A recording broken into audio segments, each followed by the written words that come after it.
தமிழக சட்டமன்ற கூட்டத்தொடரை வரும் 24ஆம் தேதி வரை நடத்த முடிவெடுக்கப்பட்டிருக்கிறது.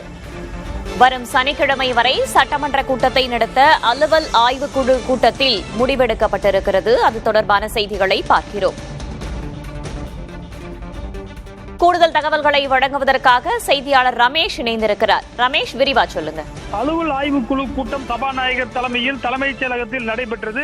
அந்த கூட்டத்தில் எதிர்க்கட்சிகள் மற்றும் ஆளுங்கட்சியை சார்ந்த குழு தலைவர்கள் பங்கேற்றார்கள். இதுல பாத்தீங்கன்னா வரக்கூடிய 24ஆம் தேதி சனிக்கிழமை வரை இந்த ஆளுநர் உரையை நன்றி தெரிவிக்கும் தீர்மானத்தின் மீதான இந்த கூட்டத்தொடரை நடத்துவது என முடிவெடுக்கப்பட்டிருக்கிறது. நாளை சேந்தமங்கலம் திமுக எம்எல்ஏ மறைவிற்கு இரங்கல் தீர்மானம் வாசிக்கப்பட்டு நாள் முழுவதும் அவை ஒத்திவைக்கப்பட இருக்கிறது.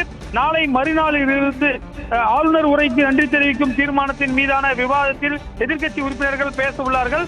வரக்கூடிய 23ஆம் தேதி வெள்ளிக்கிழமை எதிர்க்கட்சி தலைவர் பேசுவதற்கு வாய்ப்பு கொடுக்கப்படும் என்று தகவல் வெளியாகிறது. அதற்கு பிறகு 24ஆம் தேதி ஆளுநர் உரைக்கு நன்றி தெரிவிக்கும் தீர்மானத்தின் மீது முதலமைச்சர் பதிலுரை ஆற்றி பல்வேறு முக்கியமான விஷயங்களுக்கு பதிலளித்து பேசுவார்.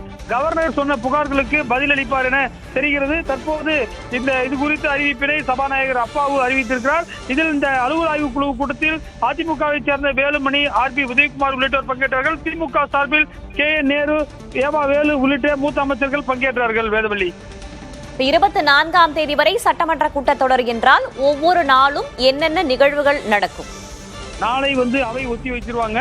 நாளை மறுநாள் பாத்தீங்கன்னா கேள்வி நேரத்துடன் 9:30 மணிக்கு தொடங்கும். முதல் 1 மணி நேரம் கேள்வி நேரம். அதற்கு பிறகு ஆளுநர் உரையில் இருக்கக்கூடிய விஷயங்கள் குறித்து எதிர்க்கட்சி உறுப்பினர்கள் கேள்வி எழுப்புவார்கள். அதற்கு அந்த துறையை சார்ந்த அமைச்சர்கள் பதில் கொடுப்பார்கள்.